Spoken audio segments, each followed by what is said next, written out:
This podcast is supported by Progressive, a leader in RV insurance. RVs are for sharing adventures with family, friends, and even your pets. So if you bring your cats and dogs along for the ride, you'll want Progressive RV insurance. They protect your cats and dogs like family by offering up to $1,000 in optional coverage for vet bills in case of an RV accident, making it a great companion for the responsible pet owner who loves to travel. See Progressive's other benefits and more when you quote RV insurance at Progressive.com today. Progressive Casualty Insurance Company and Affiliates. Pet injuries and additional coverage and subject to policy terms.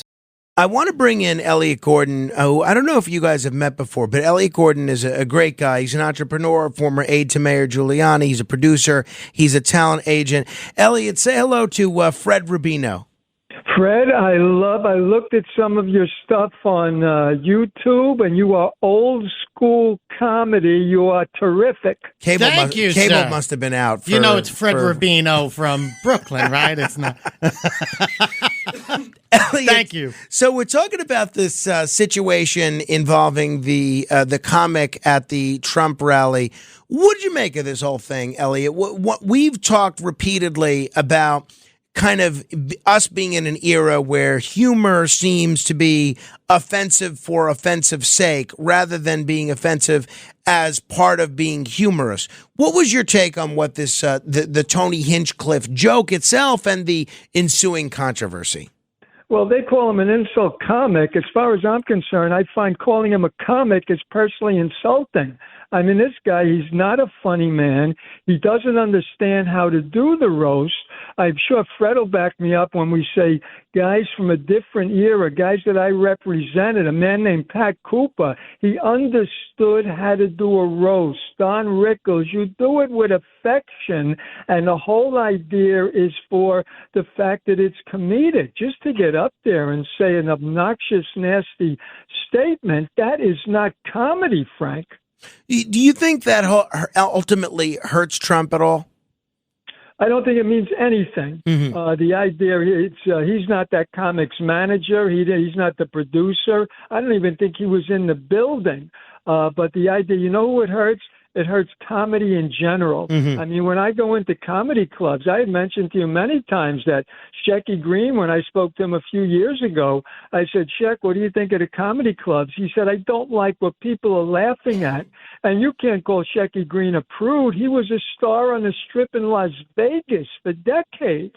But when you're going into these clubs, and I went into these clubs about 20 years ago, I came up with an idea for your buddy and my buddy, Jackie Mason and myself. We were going to co-produce a comedy show and have three funny girls. We're going to call it Two Yentas and a Shiksa. And the idea, I walked in, I'm looking for comedians, and I couldn't find one girl that I would feel comfortable putting my name or Jackie Mason's name on top of his producers. And one of the girls walked off stage. I said, why do you get up in front of 80 people and humiliate yourself? And she says, well, that's what the people expect. So the owner puts a lot of pressure on us to get up there and be very vulgar. I said, baloney. The only thing the owner wants is a room full of uproarious laughter. If you can't get it, put the mic back in the stand, walk off the stage, and go home. They don't understand what laughter means. And Frank, when I do my presentations where I show the clips of the comedians from that era and I share personal anecdotes of our conversations, you cannot believe the laughter I get from people in their 20s and 30s. They don't know who Alan King is, but they fall off the chair with laughter. It's called comedy, and now you have people out there, unfunny comedians. And you know what? I always would see comics come off the stage after 20 minutes or 15 minutes and not get any laughs or horrible. And then they come off and you're like, hey, I thought I did pretty good. They're like delusional, some of them. Well, let me ask you both.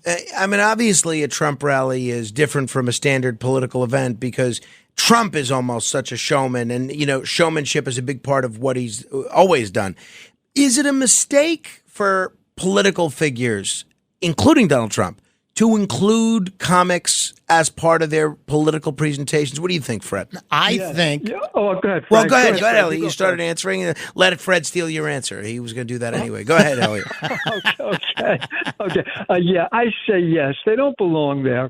The idea is comedians are loose, and Fred, no disrespect to you, but comedians are loose cannons. They're going to do their own thing. You can't tie their hands, and they're going to say the wrong thing.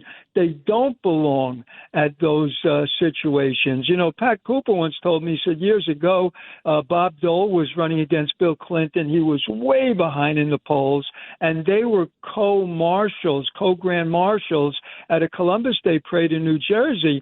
And he said, Bob Dole comes over to me and says, "You're Pat Cooper, the comedian. Tell me a joke." And Pat says, "You're going to win."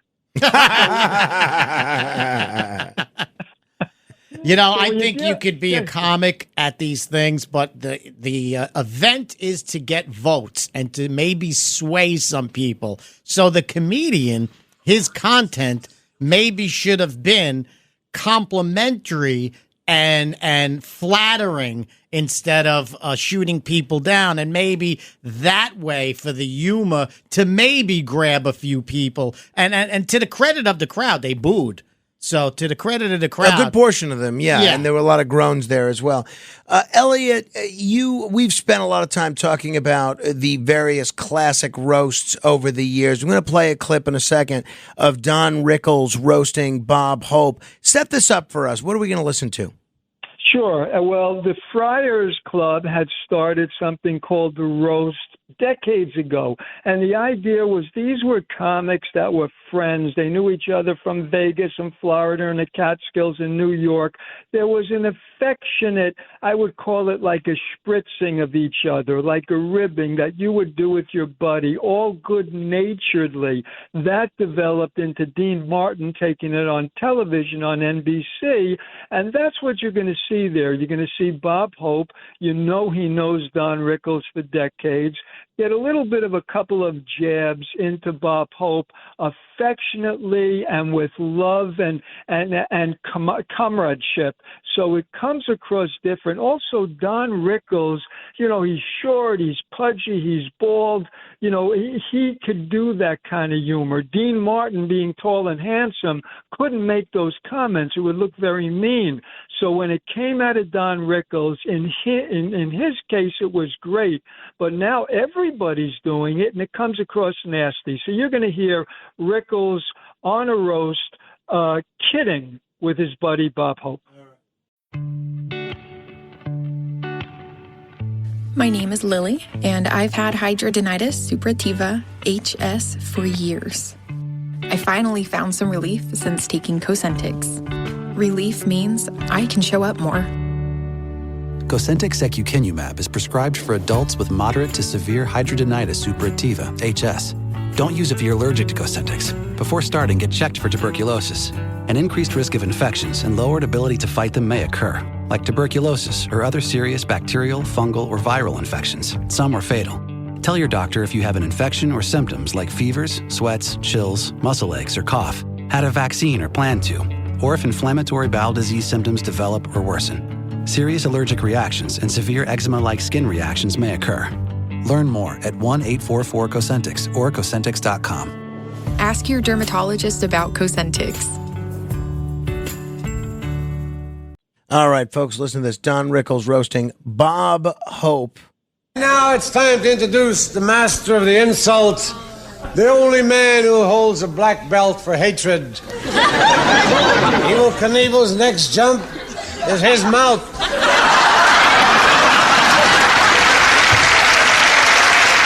Ladies and gentlemen, I hope you've had your rabies shots, because here he comes, Mr. Don Rickles.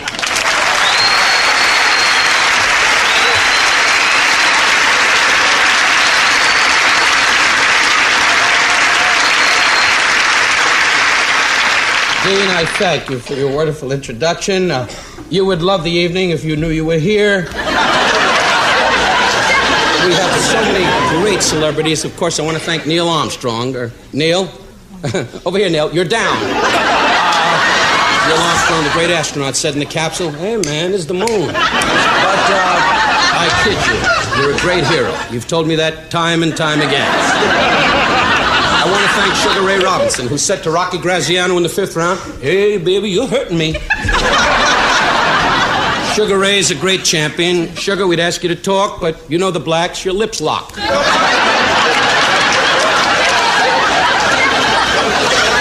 no booing. There's no booing. If there's another outburst, we're going to let Bob Hope get up and do his jokes. We kid about great stars such as you, Bob. Why? Because you're old and washed up. But I tell you this. Is he laughing? Take a look. See if Bob's laughing. If he ain't laughing, show him a picture of Jack. I'll tell you this. I kid Jack Benny, a great star, God bless him. Milton Berle, great people. This is wonderful being here at the home. And I say this from my heart. No, it's a joke. It's a joke. It's a joke. I take it back. I say it's a joke. It takes many years to be a great comedian. Sure does, and you ain't reached that year yet.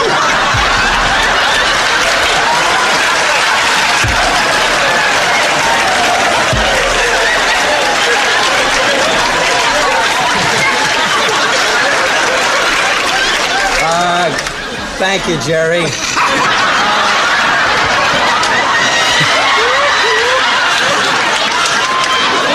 I'm going to pause that there. Elliott, that was pretty good. You know, obviously Don Rickles didn't shy away from racial humor.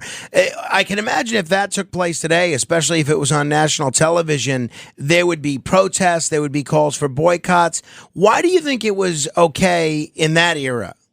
Because they didn't take themselves so seriously. We gotta loosen up. Everything isn't a negative. We've got to understand to laugh at a prejudice. You know, they said the great thing about those guys is they took ugly bigotry and ugly prejudice and they reduced it to a silly joke. And when you could laugh at it together and enjoy together, it pushes all the anger away. And now today, everything has got to be censored. Everything, you got to be careful what you say.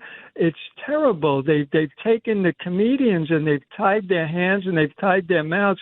We got to loosen up a little bit. Have some fun, not take ourselves so seriously. And Frank, when I do my presentations, I play those clips, and the people in the audience, they laugh and they laugh and they laugh. And I just want to mention, I'm going to be doing one of those presentations at Theater in the Theater District on Monday night, July 13th, the AMT Theater, which is an off-Broadway theater. And I believe you're kind enough. You say you're going to join us that night. Well, no, I'm going to be there January 13th, not July 13th. Oh, January 13th. I'm sorry. I'm sorry. I said it wrong. That's when you know you're not wanted. He tells you July when it's in January. Then you know, then it's really 4:20 in the morning. That's what you know. But, Frank, you and I will be there, and the people will see those clips of the comics from that era that had fun with each other, that didn't have to watch what they said because it was done without any anger or animosity. And I'll be playing those clips and doing personal anecdotes of my stories with many of these guys, many who I represented. You'll be there with Ask Frank Anything, so it'll be an interactive evening, and it'll be officially at an off-Broadway theater Monday night, January 13th.